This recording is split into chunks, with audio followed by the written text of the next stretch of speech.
Bonjour à tous et bienvenue pour un nouvel épisode de Data Watch. Bonjour Axel. Salut Bertrand.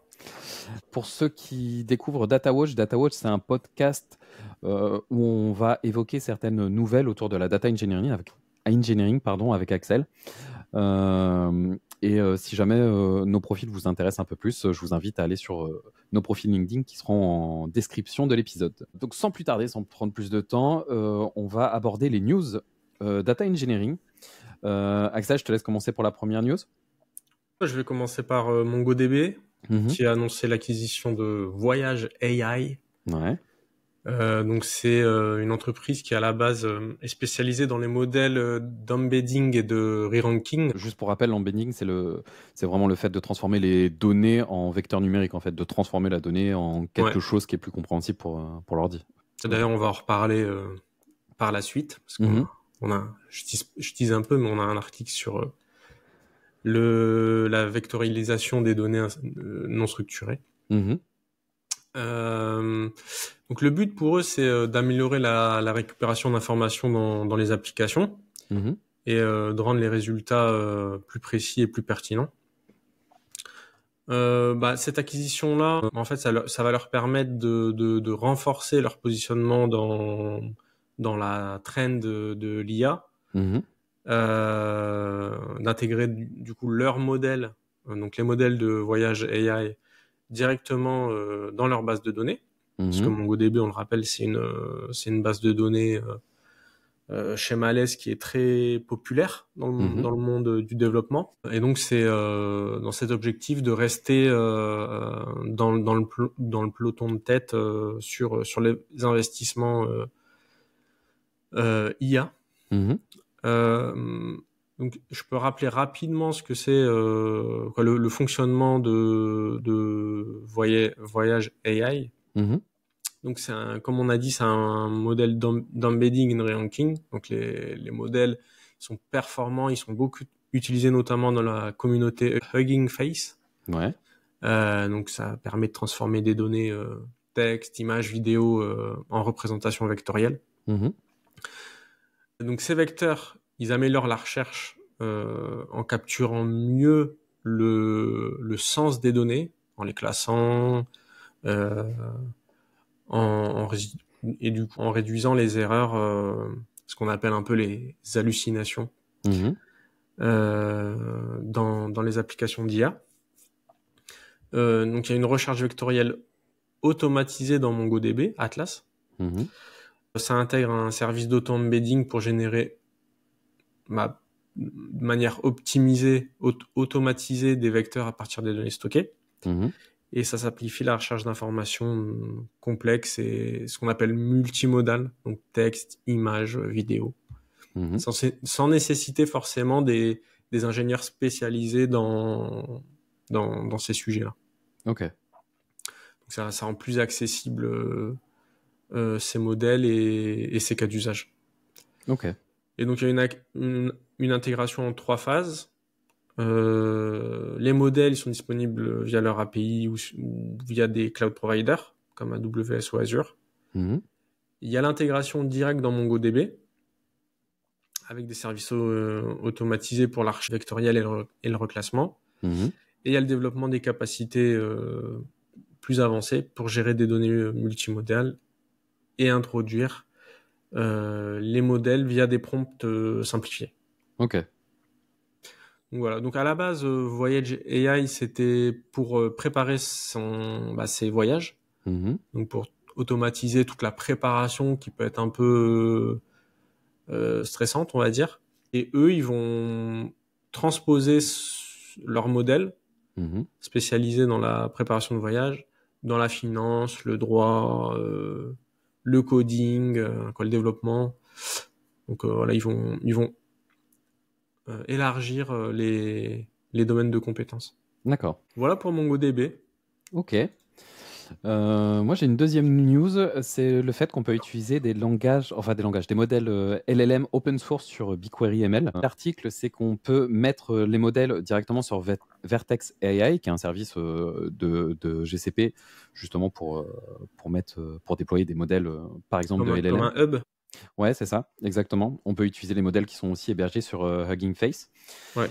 Et dans BigQuery, on peut utiliser ces modèles pour faire de l'inférence. Donc l'inférence, c'est le fait d'utiliser ces modèles sur certaines données pour qu'ils produisent un résultat. Tout simplement. Donc pour ceux qui connaissent pas BigQuery ML, perso, je l'ai juste utilisé une fois en formation, mais l'avantage clair que j'ai vu, c'est de pouvoir utiliser du SQL pour faire de l'inférence, pour pouvoir l'appliquer sur les données qui sont déjà dans les bases BigQuery. Donc ça simplifie en fait clairement le processus et la mise en place de pipeline avec de l'IA. Et donc là, c'est le fait de pouvoir utiliser des LLM. Apparemment, on peut aussi basculer sur des notebooks. Alors là, par contre, j'ai pas bien compris si on bascule sur des notebooks à partir de BigQuery ou si on utilise Vertex pour utiliser les notebooks. Là, ça, j'ai pas noté. Et GCP propose un crédit pour essayer justement cette fonctionnalité. Moi, je trouve. Tu veux dire le notebook accessible depuis Vertex? Bah, je me demande si c'est pas ça. Parce que dans Vertex, tu as possibilité d'ouvrir un notebook. Ouais. Et je me demande s'il parle de faire un notebook directement sur Vertex ou si c'est via BigQuery. Parce que sur BigQuery aussi, tu peux. BigQuery. Ouais, c'est vrai que tu peux aussi ouvrir un notebook depuis BigQuery. Là, je me posais juste cette question-là. Et donc, globalement, j'ai trouvé ça vraiment très intéressant. Le fait de simplifier l'accès à l'intelligence artificielle, déjà de base au machine learning avec BigQuery ML, et là de faciliter l'accès au large language model directement. Ce qui est sympa, c'est que vu qu'ils ouvrent au modèle open source, c'est que tu peux forker un modèle et le fine-tuner pour l'utiliser. Ouais, c'est ça. Il parlait de Llama 3.3 avec celui à 70 milliards de paramètres, par exemple. Mais dans le même principe, tu pourrais utiliser DeepSeek avec les modèles de chaîne de pensée. Ça peut être intéressant, ça. Après, ces modèles, ils sont tellement déjà avancés et bien développés de base que est-ce que tu vas t'amuser à... Faut être un sacré expert pour fine-tuner ces modèles-là, je pense. Ouais, pour le fine-tune, bien sûr. Mais après, dans l'utilisation, là, par exemple, tu peux déjà faire un pré-prompt pour dire, en fait, je veux que ces données-là, tu fasses un résumé en fait de ces données-là dans un champ, dans une table BigQuery. Tu peux lui donner le contexte. C'est ça, tu lui donnes le contexte et grâce à BigQuery 1000, tu fais l'inférence. Donc il va utiliser ce que tu lui donnes dans le contexte et à partir des données que tu vas lui fournir, bah là, il va te faire une inférence et il va stocker le résultat, j'imagine, dans chaque cellule que tu lui indiqueras. Ouais. Et donc ça, je pense que tu peux l'automatiser dans tes workflows d'ailleurs. Ouais, je pense aussi, bien sûr. Après, il y a toujours le temps d'exécution. Faut voir le coût. Je me rends pas compte du tout, du coup, sur BigQuery ML. Est-ce que c'est une utilisation serverless, même principe que BigQuery, mais sur le machine learning, sur les LLM Je me demande la facturation, en fait. Parce que la facturation BigQuery classique, c'est le processing. Enfin, tu as le stockage, mais on va dire que ça, c'est pas énorme non plus. Mais c'est surtout le processing que tu vas payer derrière. Là, ça dépend du modèle, peut-être, non? Ouais, ça dépend peut-être du modèle. Ouais, peut-être. En tout cas, j'ai vu un post sur Code Claude. Tu sais, je sais plus l'entreprise qui est derrière, j'ai perdu le nom. Anthropic. Mais... Anthropic, ouais, exactement. Et il est très cher, par contre. À l'utilisation. Ça utilise énormément de tokens parce que ça prend toute ta code base et pas juste ce que tu lui donnes. Et donc, il rescanne à chaque fois toute ta code base pour te répondre. Même s'il est très performant. Mais... Et justement, ça, c'est aussi une autre question que je me pose par rapport à ça, le fait de pouvoir utiliser des LLM avec BigQuery ML et dans une pipeline, c'est aussi le temps d'exécution. Est-ce que si on rajoute ça, ça va pas alourdir à fond les pipelines? Ouais, puis est-ce qu'il met en cache j'en sais rien, mais est-ce qu'il y a de l'optimisation derrière qui permettrait d'accélérer tout ça? Je sais pas. Ça, c'est à voir, à tester. À tester. C'est ça. Et donc, tu as une autre news? Ouais, alors je vais te laisser Prophecy et OpenSearch peut-être, qui sont plus orientés data science. Ouais, ça marche. Il y avait une news sur Qlik qui fait pas mal d'acquisitions, hein, qui a acquis, on dit. Talend, donc un ETL assez connu dans le domaine de la data. Là, ils ont fait l'acquisition d'Upsolver, donc un outil spécialisé dans le streaming de données, donc le traitement en temps réel, et l'optimisation de table Apache Iceberg. Okay. Donc ça, c'est vraiment un outil qui est porteur depuis quelques années. Donc pour rappel, c'est le paradigme Lakehouse qui permet de directement organiser et traiter les données dans le data lake et pas passer par une couche supplémentaire de dataware. Cette acquisition-là, elle permet à Qlik de se renforcer sur sa plateforme. J'ai un peu de mal à croire dans le projet de Qlik, dans le sens où c'est un peu perdu d'avance. Je suis peut-être un peu dur, mais ils ont pris trop de retard sur les cloud providers américains. Parce qu'on rappelle, Qlik, c'est suédois, il me semble. Clairement, si tu veux avoir une plateforme qui répond à énormément de cas d'usage, qui soit optimisée pour DataOps, MLOps, etc., je pense pas que tu t'orientes vers une plateforme Qlik. Qlik, ils sont connus à la base pour leur outil de DataVis, et qui est pas mal, hein, je l'ai pas mal utilisé, donc je peux quand même faire un retour sur le fait que c'est pas mal. Je dirais pas que c'est très bien. Ouais. Ça reste en dessous de Power BI et de Tableau. Après, je pense qu'ils tentent de se faire une place, tu vois, dans l'écosystème, et ils n'ont pas choisi l'ultra spécialisation dans la DataVis. Ils essayent de s'ouvrir, de créer une plateforme plus large et plus optimisée. À voir. Après, peut-être qu'ils comptent aussi sur leur base client. Ouais. Celle qui est établie, ils se disent tiens, il y a un nouveau service, on va peut-être réussir à les faire basculer là-dessus pour facturer davantage. Et peut-être que ça permettra de développer de nouveaux usages. Qu'ils ont sorti également. Mais sachant que tu peux utiliser Qlik avec un cloud provider type Google ou AWS, tu vois. Ouais, bien sûr. Il y a une interopérabilité aussi avec Snowflake. Il y a une interopérabilité qui est moins bonne, forcément, je pense. Quoi, j'ai pas testé ce cas-là, d'avoir une plateforme Qlik, et Qlik Cloud. Ouais. Mais je sais pas ce que t'en penses, mais c'est intéressant. Et je pense qu'ils ont fait le bon move de s'intéresser à Apache Iceberg. Ouais. Parce qu'il faut surtout pas prendre de retard sur l'aspect Lakehouse. Même si c'est pas encore déployé dans toutes les entreprises, et que c'est loin d'être déployé dans toutes les entreprises, ça va arriver très certainement. Je me demande aussi si c'est pas pour capitaliser sur la partie temps réel. Je sais pas à quel point Qlik peut faire du temps réel sur la partie analytique. Je sais pas non plus. Mais je me demande parce que Upsolver, il permet aussi de faire le temps réel. Ouais. Et donc je me demande s'ils veulent pas aussi permettre de faire ça. Ouais, et puis est-ce que tu avais entendu parler d'Upsolver avant? Non. Ouais, tu vois, c'est ça aussi des fois pour moi, c'est Kafka le temps réel. Tu vois. Ouais, je vois. Ou les versions managées de Kafka type PubSub, etc. Je me dis, même à former, tu vois, en termes de...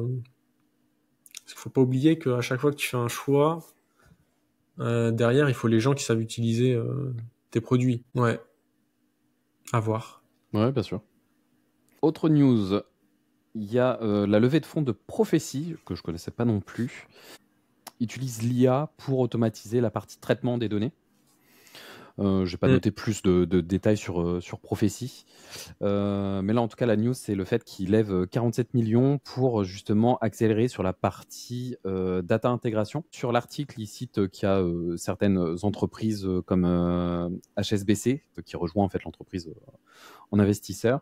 Ouais. Et Prophecy, c'est une entreprise qui a une forte croissance. Sur l'article, il parlait de 3,5 fois les revenus. En 2024, ouais. Ouais, c'est ça. Prophecy, ça permet aussi de se brancher sur les clouds et divers outils ETL que je n'ai pas noté non plus. Mais en gros, ils capitalisent sur cette levée de fonds pour pouvoir vraiment se développer davantage en 2025. De ce que j'ai compris, c'est l'équivalent de Cursor pour le pipeline de données, quoi. Je connaissais pas Cursor. Cursor, tu sais, c'est le fork de Visual Studio Code pour donc avec une couche d'IA qui te permet de directement dans ton IDE poser des questions, faire de la review de code par l'IA, avec aussi un aspect, ce que j'aime bien dans Cursor, c'est de lui permettre de scanner toute ta code base pour voir la relation entre tes scripts. Ouais. Tu vois, ça c'est important parce que ChatGPT, en tout cas le chat GPT ne fait pas tout cet aspect de lien de cause à effet dans ton logiciel, ton produit. Cursor le fait.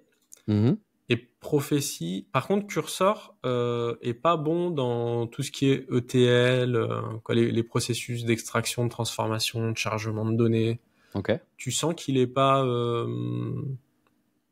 rodé sur ces cas d'usage. Et donc c'est là où brille Prophecy apparemment. Je l'ai pas testé Prophecy. Mais c'est justement là où Prophecy va pouvoir briller. Et il est quand même estimé à 13 milliards en valo. Donc ça me fait rappeler les valos un peu folles de pas mal de boîtes liées à la data et à l'IA, comme Snowflake, Databricks. Databricks, je pense, qui est évalué à pas loin de 100 milliards, si ma mémoire est bonne. Ils ont fait une levée de fonds. On n'est pas à 50 milliards près. Mais ouais, ça arrive fort. Et d'ailleurs, pour les gens qui sont intéressés dans tout ce qui est investissement, etc., et l'économie au sens plus large, c'est intéressant de voir les venture capitalistes, comme tu disais, comme HSBC et d'autres, qui investissent beaucoup d'argent dans des entreprises qui vont pas forcément être rentables. Mais l'intérêt pour eux, c'est sur 100 essais, les 3 entreprises qui vont devenir des potentiels mastodontes vont rembourser pas rembourser, mais vont rentabiliser leur prise de risque sur tous les autres. Ouais, parce que ça va faire un multiple sur l'investissement qu'ils vont faire. C'est ça. Et moi, je surveille pas mal les IPO, donc les entrées en bourse. En tout cas, dans notre domaine, on va dire dans la data et le software engineering en général. Parce que c'est aussi intéressant pour chaque développeur quelles sont les tendances et les produits sur lesquels il faut se mettre à jour. On vit dans le réel, donc. J'avais regardé une fois, on digresse un peu, mais pour Snowflake. Mais moi, le problème d'investir sur Snowflake, c'est le fait que déjà ils sont pas rentables encore. Ouais. Là, pour moi, c'est le critère. Si t'es pas rentable, moi, ça me bloque pour investir en bourse. Après, chacun sa méthode d'investissement, bien sûr. Moi, je dirais, regarde pas ça. Le contre-exemple parfait, c'est Amazon. Tu vois, qui n'a jamais été rentable depuis sa création dans les années 90. Pendant 15 ou 20 ans, ils ont été à perte. Tu vois. Et il y a des années de fortes pertes. Mais ils investissaient tellement dans leur vision, dans leur projet, et qu'ils savaient qu'ils allaient être rentables et qu'ils allaient devenir incontournables, que les investisseurs remettaient au pot à chaque fois. Et ils ont, et puis maintenant, tu vois qu'Amazon fait des profits monstrueux qui remboursent largement les pertes sur plus de 10 ou 15 ans. Et tu fais bien de parler Amazon. Je sais pas si tu as fait exprès pour la transition. Ouais, voilà. Sur OpenSearch. Mais ouais, effectivement, il y a une news aussi sur OpenSearch, sur son moteur de vectorisation, je sais pas, son Vector Engine. En gros, la nouveauté, c'est que le Vector Engine est optimisé sur la partie disque. Sur son utilisation sur une partie disque, ce qui permet d'être moins cher et plus précis en termes de recherche vectorielle. On a déjà parlé de recherche vectorielle plusieurs fois sur le podcast. Là, en gros, ce qui est annoncé, c'est que ça permet la recherche vectorielle sur disque dur, enfin sur disque, revient 3 fois moins cher. Donc ça peut vraiment être idéal pour des environnements qui ont peu de mémoire. Par exemple, peu de RAM. Apparemment, la latence aussi a été optimisée. Ça passe sur le disque à 100-200 millisecondes. Là, je ne me rends pas compte de la latence initiale sur disque, combien il y avait. Mais bon, en tout cas, il parle d'un gros gain de vitesse, tout simplement. Apparemment, ils utilisent pas mal la compression. Ils peuvent apparemment réduire de 32 fois l'espace mémoire. Ouais. C'est énorme. Tout en maintenant une haute précision sur les résultats de la recherche vectorielle. Voilà, globalement. C'est un peu le pendant de ce qu'on dit de DeepSeek par rapport à ChatGPT, où ils font les bonnes optimisations au niveau de leur modèle pour être frugal quand ils le peuvent et être dispendieux. On va parler un peu avec le vieux français. Pour les cas où ils peuvent pas justement économiser. Et DeepSeek, je sais pas si tu l'as testé, mais je l'ai testé aussi sur mon ordi via Oyama. Ça marche assez bien quand même. Ouais. Surtout le modèle à 70 milliards de paramètres. En dessous, je suis pas convaincu. Je pense que c'est pas assez précis. Ok. Mais le 70 milliards, il est pas trop mal. Moi, les 2 outils IA que j'ai testé pas mal là ces derniers temps, c'est Cursor pour mon projet parce que je suis pas j'apprends pas mal le DDD. D'accord. Domain Driven Development en ce moment, avec de la CleanArchi, etc. Et ils mettent beaucoup. Franchement, le Cursor, bon outil. Après, il faut pas non plus il faut se forcer quand même, tu vois, à complémenter par de la lecture de livres, de bons bouquins pour comprendre le pourquoi du comment. D'ailleurs, on pourrait faire ça des recommandations de bouquins, mais on digresse.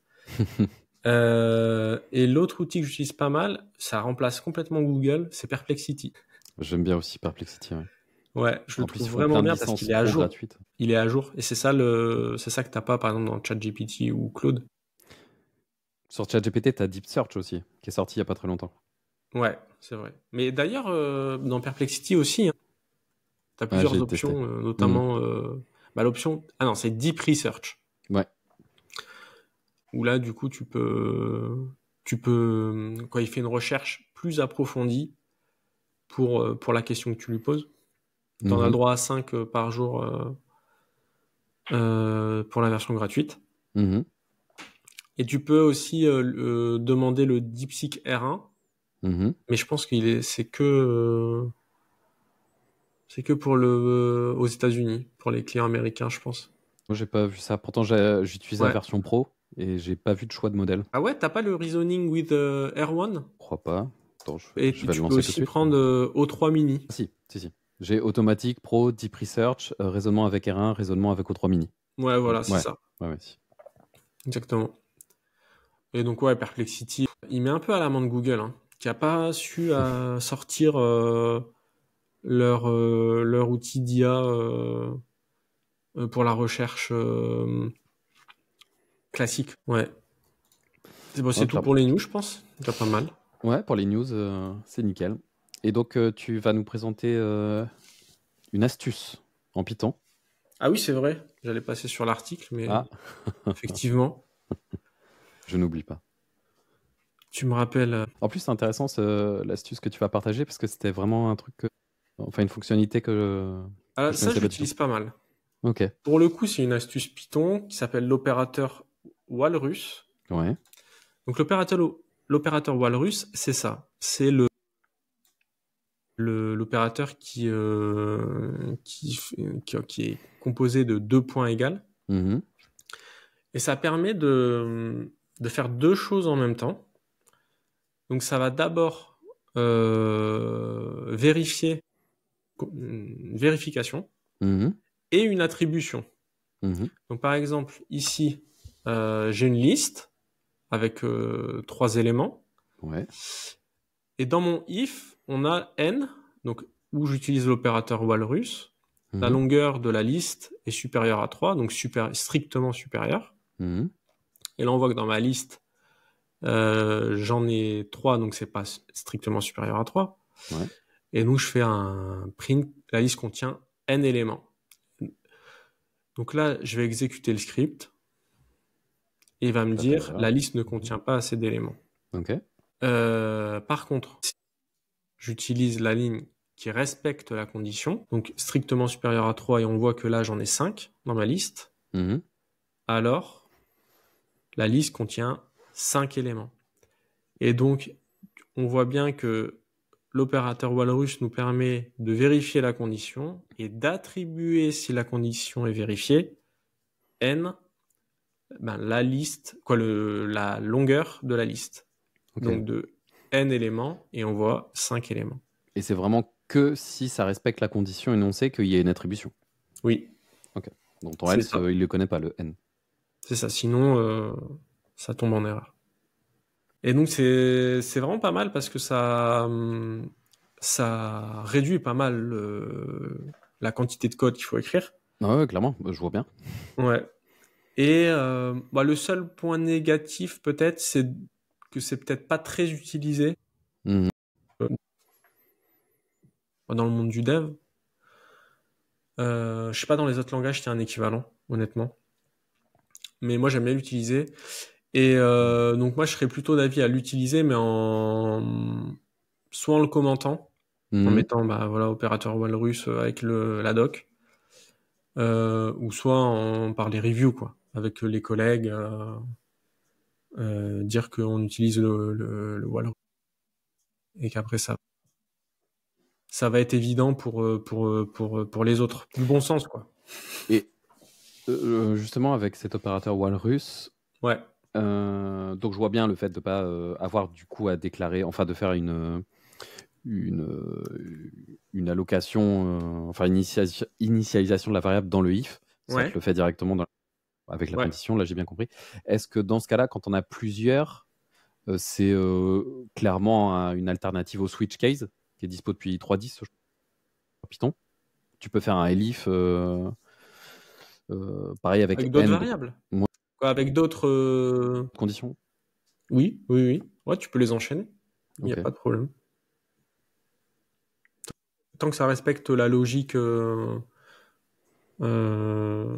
du Walrus, tu peux te faire plaisir. Ok. Et est-ce que dans cette condition-là, cette forme-là, t'es obligé de mettre un print ou tu peux juste enchaîner, tu as une première ligne de if, tu as une deuxième ligne de elif, etc. Est-ce qu'après tes 2 points, tu as besoin de faire quelque chose, de faire une action? Non, tu peux même pas obligé. Non. Ok. Non, tu peux même ne pas l'appeler, mais bon, à quoi ça sert du coup? Ouais. Mais non, t'es pas obligé de faire une action directement. Tu peux faire pass, else, tu vois. Ouais. Ok. D'accord. C'est très clair pour moi. Merci pour le partage de cette astuce que je connaissais pas. Du coup, sur un article, donc là c'est un peu plus gros article que les autres, c'est plus que des news. Il y a un article, je sais plus c'est de qui, j'ai pas noté non plus. Celui si les data engineers vont devenir obsolètes. Ouais. Carly Taylor. Voilà. Le sujet est vraiment pertinent et je pense à la mode avec l'IA qui arrive. Ouais. Et justement, l'auteur, il se questionne sur ça. Et c'est même des questions que je me pose aussi. Je sais pas si toi aussi tu te poses cette question-là sur le futur du métier. Bah oui, il faut. Hein. Clairement. Et je crois que dans un autre épisode, on avait aussi parlé d'un agent IA qui fait le boulot du data ingénieur. Après, il y avait quelques limites, mais il commençait à y avoir quelque chose. Qui fait une partie du boulot. Qui fait une partie. Mais bon, c'est le début. Effectivement, dans l'article, ça parle d'IA et d'automatisation. Ça transforme clairement le rôle. Et l'auteur, il va dire que le métier, c'est plus juste des techniciens, mais ça s'oriente, enfin les data ingénieurs s'orientent plus sur du data orchestrator. Ouais, il a cette notion de data orchestrator qui est l'évolution du rôle en fait de data engineer. C'est ça. Et derrière ce terme-là, l'auteur veut dire que le data ingénieur va pas devenir obsolète, mais il va avoir un rôle peut-être un peu plus stratégique. Peut-être qu'il va capitaliser sur la réflexion, sur l'organisation des flux de données, l'orchestration, etc. Il parlait aussi que ça a un peu fait la même chose avec les DBA avant, pour ceux qui s'occupaient des bases de données, qui sont plutôt orientés sur la data engineering.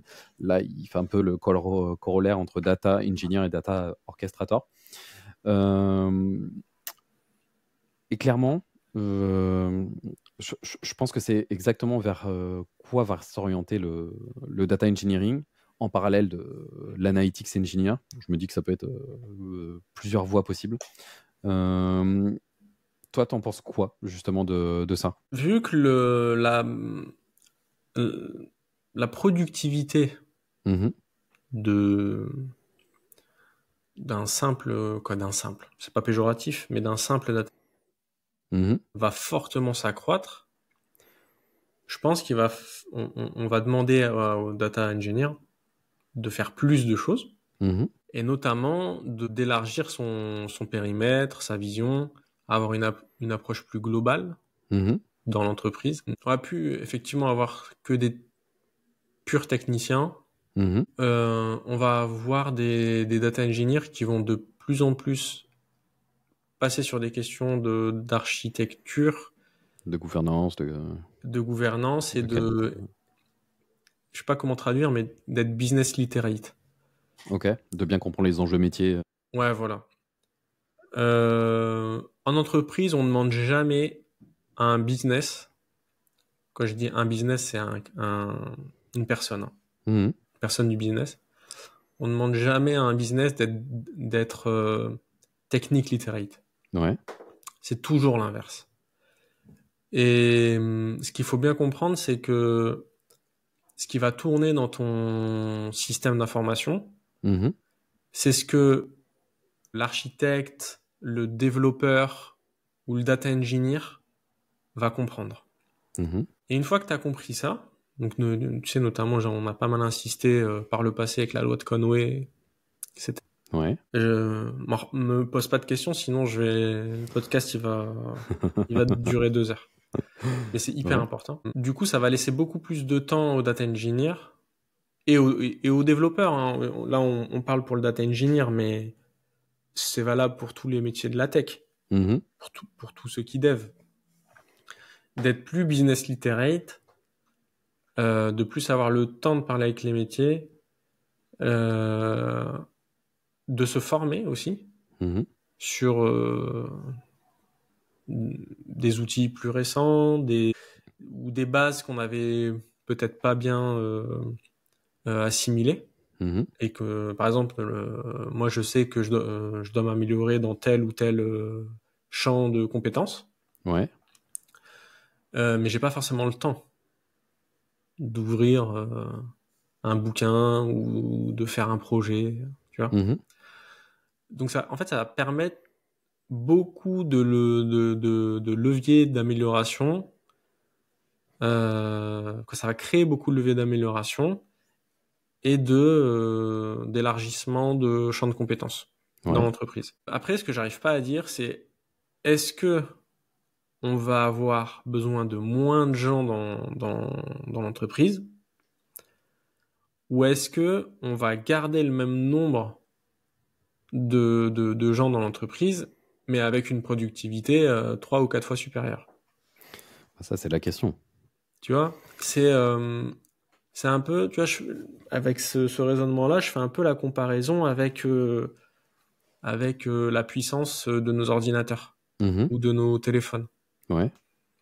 Est-ce que ça réduit la consommation de devices, quoi, d'appareils? Non, je pense pas. Mhm. Est-ce que ça réduit la production? Est-ce que ça réduit tu vois, le nombre de gens qui travaillent dans ces domaines? En fait, je pense pas que l'amélioration va faire chuter le nombre d'employés. Après, je pense que ça va transformer aussi quand même les métiers, mais ça, c'est Ça ce dont on parle transforme, depuis mais tout à tu l'heure. vois, comme je sais pas moi, quel exemple on peut prendre? Le facteur essai courrier, tu vois? Mhm. Aujourd'hui, on a des moyens de communication digitaux, et la poste s'est réinventée, tu vois? C'est plus le même métier qu'il y a 50 ans. Ouais, bien sûr, mais reste quand même en perte de vitesse, et c'est pour ça aussi qu'il y a les prix Mais qui du coup, enflent. ils se sont rattrapés sur la livraison de colis. Je pense qu'il y a beaucoup plus de colissimo que de courrier, tu vois. Mhm. Je pense qu'on peut en trouver plein d'exemples, hein, mais la mécanisation n'a pas fait disparaître les employés du bâtiment. Ouais, mais par exemple, comme tu parlais du smartphone tout à l'heure, je pense quand même, depuis le temps qu'on a un smartphone, on a quand même un peu moins d'outils, parce qu'avant, on pouvait avoir un appareil photo, on pouvait avoir une caméra, juste en parlant de ça, on pouvait avoir aussi une console de jeu, une petite console de jeu, hein, parce que ça rivalise absolument pas avec les grosses consoles. Ouais. Moi, j'ai plus d'appareil photo, j'ai plus de caméra. Console de jeu, bon, j'en ai pas, et le peu de jeux que je pouvais jouer, c'était sur mon smartphone. Après, pareil pour gérer les mails, pour communiquer. Avant, tu avais obligatoirement besoin d'un ordi. Maintenant, tu peux tout faire la plupart des choses avec ton téléphone, mais on a quand même encore un ordi. Ça, par contre, on l'a pas viré. Donc, je sais Ouais. pas. Après, tu vois, un téléphone, tu peux pas travailler. Que je m'imagine pas travailler avec un téléphone. Mais Non, il y a des limites quand même. ouais, J'ai il y a déjà des fait limites. BigQuery sur le téléphone. C'était juste pour le test. À moins que tu fasses tout en vocal. Mais ouais, mais après, bah moi je suis pas quelqu'un de sur qui ça marche les leviers de tu vas perdre ton job. Mhm. Tu vois, la race humaine, c'est la race reine de l'adaptation. Donc, c'est ce qui nous définit, l'adaptation. Mais c'est justement ça. Les data ingénieurs vont devoir s'adapter et vont devoir s'habituer aux outils d'IA Il y aura qui une vont être à adaptation à disposition. faire. Après, oui, si tu veux pas changer, tu veux pas t'adapter, fais autre chose. Tu vois, mais faire autre chose, c'est s'adapter, in fine. Mhm. Ouais, Ouais, bien sûr. Et c'est peut-être aussi l'occasion de se concentrer sur des sujets qu'on remet toujours au lendemain. Je parle de data quality. Peut-être ouais. qu'on n'agit pas assez dessus maintenant parce qu'on a besoin d'avoir un time to market vraiment très serré. Dès qu'il y a le besoin, faut livrer très rapidement. Des fois, on fait pas trop attention à la data quality, on fait pas trop attention au coût. Il y a certains cas qu'on n'a pas prévus, etc. Après, on peut pas toujours prévoir tous les cas, bien sûr, mais ça pourrait être l'occasion de se concentrer plus sur ces parties-là. En tout cas, moi, l'impression que j'ai sur ma mission, là, actuellement, Mhm. c'est qu'il y a tellement de choses que je voudrais faire, Mhm. mais j'ai pas le temps. Tu Je vois. comprends. Et puis, on a tous les deux une vie perso qui est assez prenante. Mhm. Donc, tu vois, faut pas non plus sacrifier sa vie perso pour le boulot. Donc, Mhm. ça va vraiment permettre, je pense, de faire ce qu'on veut. Si tu es vraiment intéressé par le domaine, Mhm. ça va te permettre de faire plus de choses et d'avoir le temps de faire des choses sur lesquelles t'as pas forcément le temps. Mhm. Et de faire des choses même plus intéressantes et faire moins de choses répétitives, Ouais. tu vois, ou qui t'intéressent moyennement ou que tu sais déjà faire et que ça te manquerait pas de plus le faire. Donc non, moi je vois plutôt ça d'un bon œil. Après, moi sur le niveau boulot, ça me dérange pas du tout. Après, moi ce qui, mais là on digresse, mais j'ai envie de le dire quand même. C'est dans tout ce qui est art. Oui. tu sais, dans les domaines de la vie courante, je veux continuer à avoir des créations authentiques. D'accord. Dans les arts, tu vois, aujourd'hui, tu vas sur Amazon, ça pullule de livres écrits par l'IA. Mais Je dis pas que ça devrait être interdit, mais il devrait y avoir au moins un label créé sans IA ou j'en sais rien, tu vois. mais l'art, pour toi, ce qui est important, c'est quoi? C'est la réalisation ou l'imagination? Bah, les deux. Parce que l'imagination, pour moi, elle sera toujours là. Même si tu utilises l'IA, par exemple, pour générer des images ou quelque chose avec l'IA, ce qui va être important, c'est l'imagination que tu as eue derrière et ta vision. Qu'après, tu as retranscrit à l'IA qui a fait quelque chose. Je trouve que même si c'est fait par Ouais. IA, il y a eu quand même quelque chose derrière. Mais déjà, l'IA, elle s'appuie sur le patrimoine Ouais, je suis d'accord. existant de l'humain. Mhm. Et en fait, la boucle éternelle et insipide de s'arrêter en 2025 et faire que de l'IA, ben en fait, c'est l'IA qui fait de l'IA qui fait de l'IA. Mhm. Ouais, ça, Tu vois, il n'y a on en parle. plus aucun plaisir de la découverte de la création humaine, quoi. Mhm. Ouais, tu vois, je panique pas, tu vois, mais je veux encore avoir plaisir à savoir qu'il y a des artistes phénoménaux et tu vois, Mhm. et qui proposent des choses incroyables par leur pur talent, quoi. Ouais. Tu vois. Mhm. Voilà, après, on verra, c'est comment ça se goupille. Et d'ailleurs, en parlant encore d'IA, le deuxième article qu'on a sélectionné parle justement que les données non structurées sont le futur de la data engineering. Oui, plutôt d'accord. Je sais pas ce que tu en penses, mais Bah, clairement, derrière les données non structurées, c'est ce qui alimente l'IA oui. de base. Donc là, l'IA devient omniprésente, donc les données non structurées deviennent omniprésentes. Mm. Même si c'est que la surface, parce que déjà depuis des années, depuis par exemple les réseaux sociaux, il y avait déjà des données non structurées. Tout ce qui est réseaux sociaux, Facebook, c'est quoi? C'est 2007. Il y avait déjà des données non structurées 2007. Même avant, il y avait du MSN. Ça fait déjà quelques temps que ça existe. Mais peut-être qu'on en avait moins l'utilité dans des use cases. Mais maintenant, avec l'IA, il y a de plus en plus de use cases possibles. On l'utilise de plus en plus, et c'est bien de pouvoir les valoriser. Ouais, je pense que il y a 20 ans, on n'arrivait pas à bien valoriser ces Ouais, données-là. bien sûr. Ça, c'est clair. Là, les données non structurées, j'imagine, il y a 20 ans, on les utilisait juste pour restituer le service en lui-même, mais pas pour les valoriser, pour sortir quelque chose de nouveau. Mhm. Parce que l'IA, c'est vraiment quelque chose de nouveau. Pour rappel, les données non structurées, on peut parler de vidéos, de texte, vraiment texte libre. On peut parler d'images, on peut parler de vocal. Ça peut être vraiment. C'est juste quelque chose qui n'a pas vraiment une structure fixe. A contrario, les données structurées, c'est ce qu'on peut retrouver dans des tables BigQuery, par exemple. Je ne sais pas s'il y a beaucoup de choses à dire dessus, à part le fait qu'avec l'IA, il y en a de plus en plus, euh, et que du coup, les données non structurées vont faire de plus en plus partie du rôle du data engineer. On ne parle Mm. pas de data orchestrator encore, mais on reste sur la partie data engineering. Bah, savoir vectoriser ouais, de la donnée Ouais, non structurée, ouais. ça va être quelque chose qui va devoir être de plus en plus demandé. Mhm. Ouais, on parlait d'embedding. Après, savoir bien manipuler, parce que en fait, c'est très coûteux en Mhm. ressources. Mhm. Faut vectoriser énormément de données, ça crée très vite une taille phénoménale Mhm. et un besoin de stockage et de traitement important. Ouais. Donc je pense que ça va plutôt être dans l'optimisation. Tu vois, savoir utiliser les métadonnées, rendre les recherches de ces données vectorisées rapides et peu coûteuses. Mhm. Je pense on va plutôt être sur ces cas d'usage-là. Mhm. Puis être dans la smart data, même si j'aime pas trop ce terme, mais Ouais, pas vectoriser tout et n'importe quoi. Bon, après, il y a aussi il y a une petite question écologique. toujours. Forcément, on verra comment ça se goupille, mais bon, l'IA, c'est très consommateur de ressources, Ouais. d'énergie, donc parce qu'il faut les faire tourner, toutes ces ressources informatiques pour traiter ces données.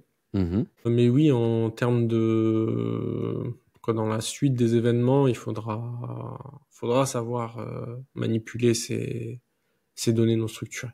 Mhm. Pour moi, c'est une évidence. Et j'aimerais bien en manipuler un peu plus. Parce que jusqu'à Ouais. maintenant, j'en manipule pas beaucoup de données non structurées. Là, j'en ai manipulé il n'y a pas très longtemps.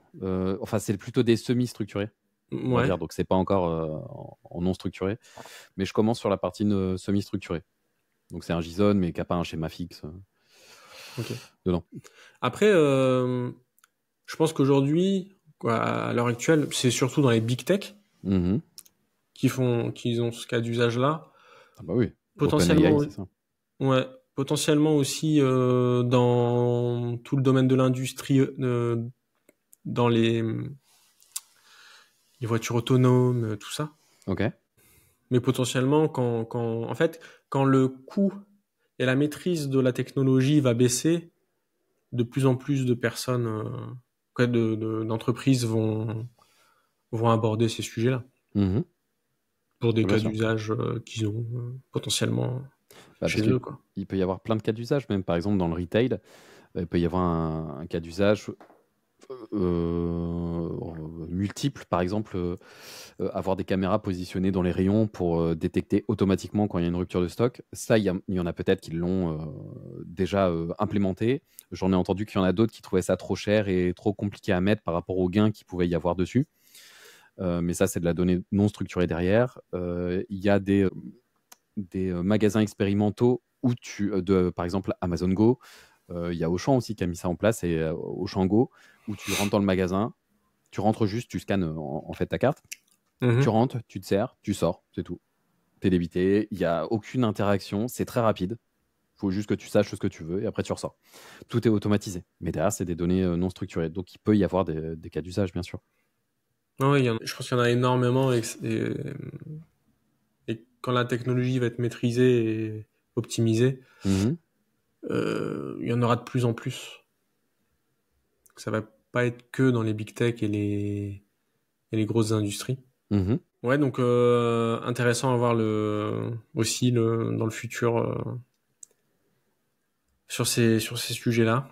En tout cas, il va falloir rester à la pointe. C'est aussi pour ça que j'aime préparer le podcast. C'est que ça me permet de faire une veille et très assidue sur tout ça, quoi. Mhm. Clairement. Bien, merci Axel. Merci à toi. Pour ceux qui nous écoutent, on est aussi disponible donc sur YouTube, sur Apple Podcasts, sur Spotify. Si vous souhaitez communiquer davantage sur les sujets qu'on a pu aborder avec Axel, vous pouvez mettre des commentaires, on y répondra rapidement avec Axel. Et je vous dis à dans 2 semaines, parce que maintenant on est passé sur un rythme plutôt toutes les 2 semaines pour le podcast. À bientôt. À bientôt Axel, salut. Salut.